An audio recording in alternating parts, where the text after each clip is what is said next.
Part D, writing. Writing about learning moments.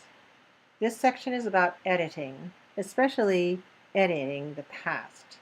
Let's study these errors, and I'd like you to pay attention to the areas that you make mistakes in. Number one, the use of auxiliaries. How long you and your friend waited for them. All right, in many languages you use the same form. In the affirmative statement, declarative statement, like waited, as you do in the question. However, English is different and it uses a different form for the question. So instead of saying waited in the question, you have to separate it into two parts. Did plus subject plus base form wait. How long did you and your friend wait for them? So that's the use of auxiliaries. Look at number two, parallel structure. When you have two or more main verbs, you need to pay attention to making them the same tense, the same form. She was driving along and listened to the radio. She was driving along and listening to the radio. That means she was driving and she was listening. Remember, you don't need to use the auxiliary twice, just the first time. They had been laughing and had been talking all morning. This is again deleting the auxiliary because it's not necessary to repeat. Just use the right form of the main verb, laughing and talking. Those are both the ing form, so we can keep those.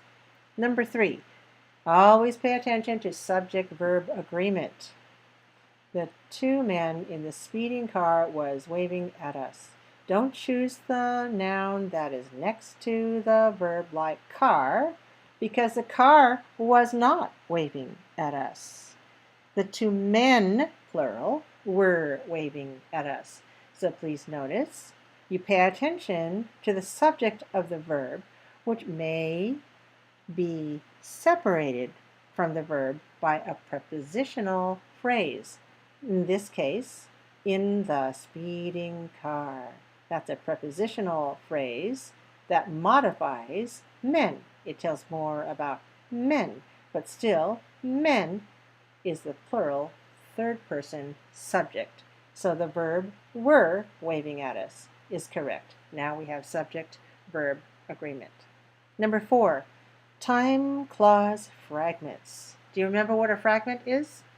A fragment is a piece. It's an incomplete part. Here's an example. Annie learned the results of the test, period.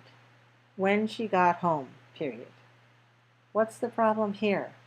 If we use when she got home, period, that is a fragment. Why? Because it, as a complex sentence, it beginning with the adverb when, we need to attach it to a main or dependent or independent clause. So dependent clause or subordinate clause, when she got home, must be stuck on, glued to the independent or main clause. Annie learned the results of the test. So how can we do it? Easily. In this case, all we do is take away the period and change the W from capital to small. Annie learned the results of the test when she got home, period. Of course, you can reverse the order of the clauses and put the subordinate clause first. You could say, when she got home, comma, she learned the results of the test. Oh, but I need to put Annie in the first clause. So when Annie got home, comma, she learned the results of the test. That would be another way. But the simplest way here is to connect the two without a period.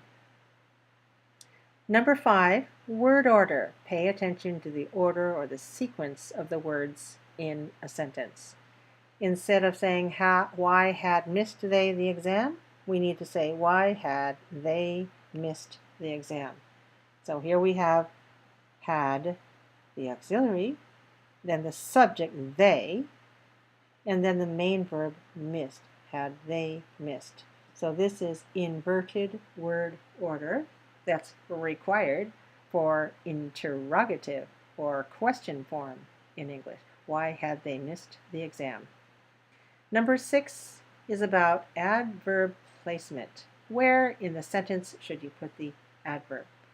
Example, the nurse had been calling frantically for the doctor. Normally, we put the adverb between the auxiliary and the main verb. So we have the nurse had been frantically calling for the doctor. Which kinds of mistakes do you usually make? You need to find those errors and pay attention to the ones that you typically make and try to edit them out before submitting your work. Exercise D1 is on editing. Correct the errors in the sentences. We have the first one. When they returned to the city, period. It was raining and the wind blew, period. Can you find the errors in this sentence? I'll give you a hint. There are 2. The first error is that the first so-called sentence is not a complete sentence. It's a fragment comprised of a dependent clause looking for an independent clause to join itself to. Here, it's rather easy to do so by removing the period and changing the capital I to a lowercase I and adding a comma in between. So the dependent clause is followed by a comma before the independent clause. In addition, we have a problem with parallel structure of the verb in the main clause. The independent clause has was raining and blew.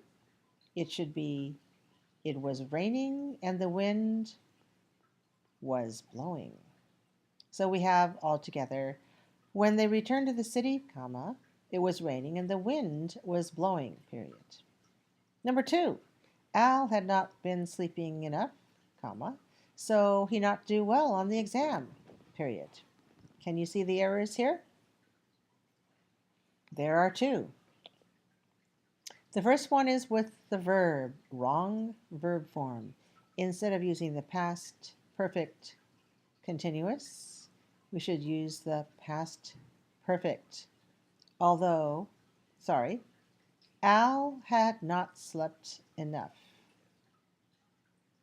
That is a completed action before waking up, comma.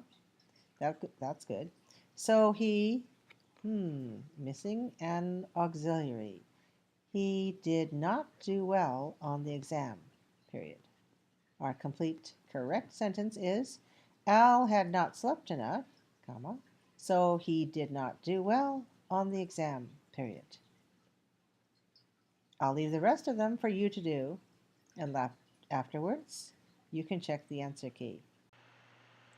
Beyond the sentence, shifting between past and present. A written passage begins with a specific time frame in mind. For example, the past or the present. Sometimes writers choose to maintain a single time frame, but they often choose to shift between times.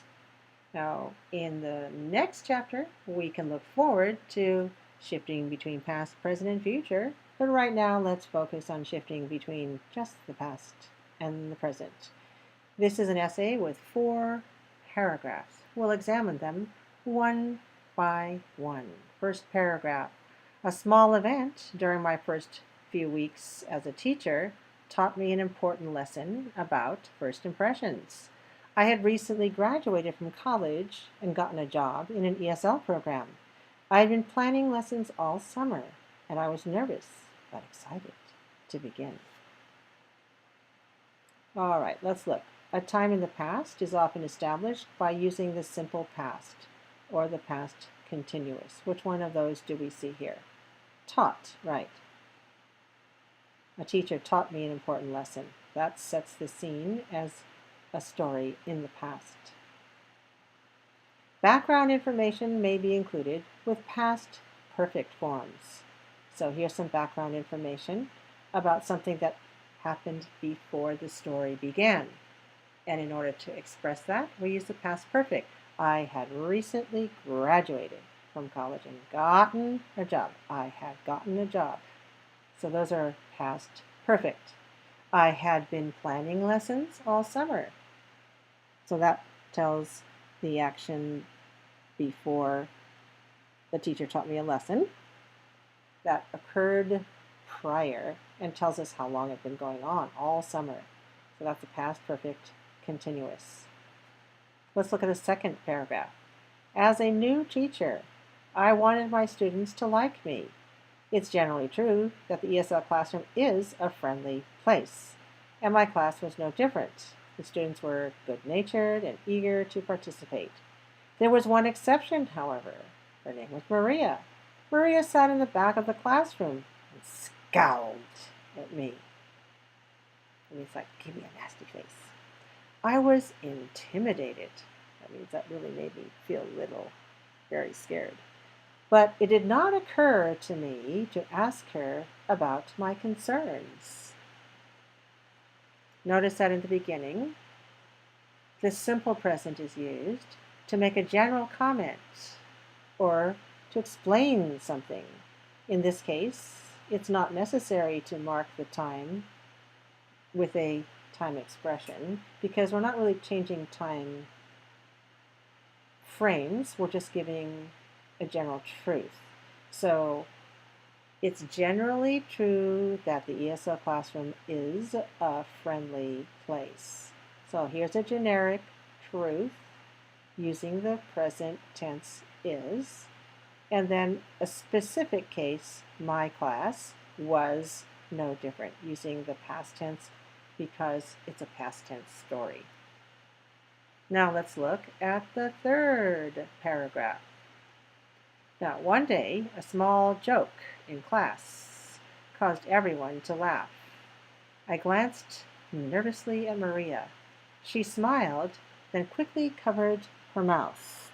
Suddenly, I realized she had not been upset with me at all. Maria hadn't been smiling all that time because she had 2 heavy rows of braces across her teeth. All right, so braces are put in your teeth to change the way your teeth are growing, to make them grow straighter. And braces pull against your teeth and gums, so they may make you feel uncomfortable. They may even be painful.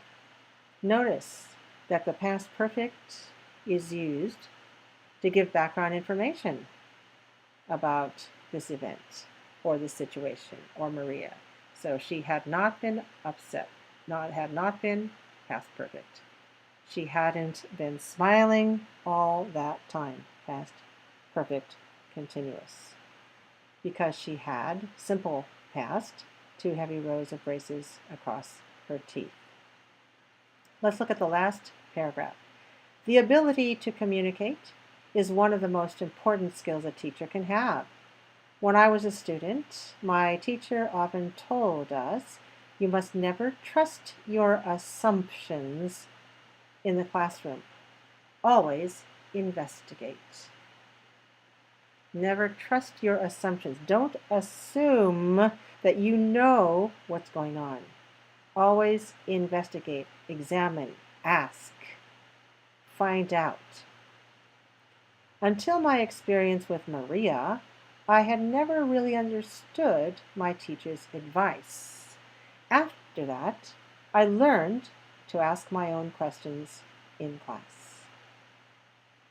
The simple present, or present perfect, may be used to introduce a general idea at the beginning of a paragraph, again, without a time expression.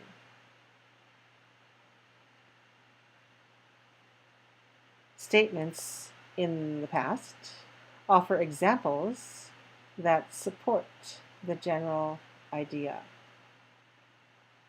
Time expressions, such as in the past, last year, or time clauses, signal the change of time. when I was a student at that time. So using that time clause. When I was a student, my teacher often told us. So that was something that happened before this event took place. All right, so you can see that it's possible to write an essay where you use many different tenses, but you shift carefully between past and present.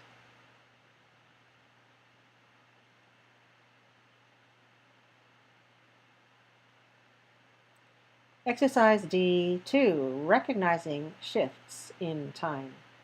So let's take a look at one of these together, and the rest you can do for homework. 10 years ago, the country was in trouble. Unemployment was rising, and the crime rate was increasing. Last year, the government changed. In my opinion, the new leadership is certainly making a difference.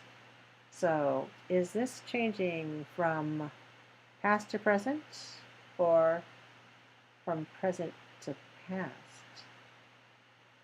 Okay, it's changing from past to present. Read the remaining paragraphs and then check your work with the answer key afterwards. D3 is a chance for you to practice shifts in time. Complete each passage with a comment or an explanation in a different time frame. Write several sentences for each passage. You may shift time again after the first sentence you write. Just make sure it's logical and grammatically accurate. Let's do the first one together.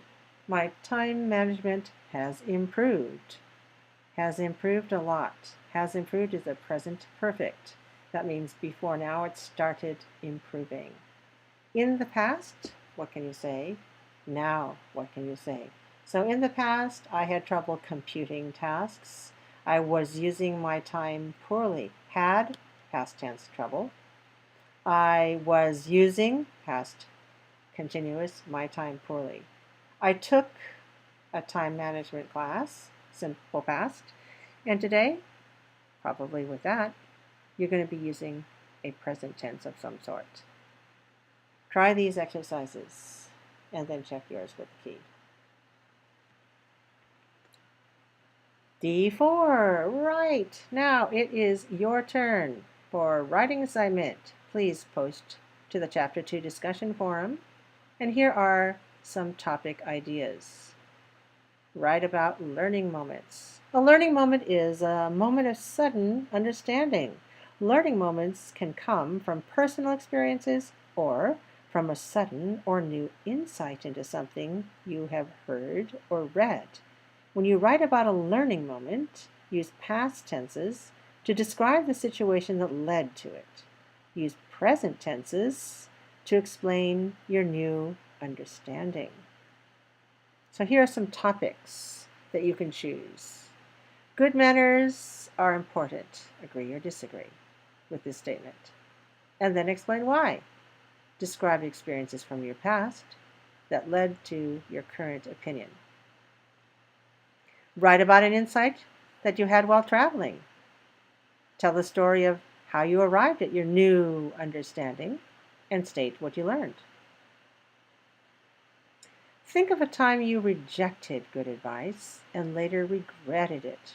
What did you learn from the experience? Tell a story of what happened and what you learned.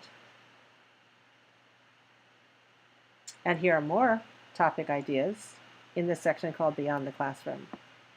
Writing topics. I won't read all of them aloud. I'm sure you can look at them yourself, but just think about certain things like immigration, marriage, the birth of a child.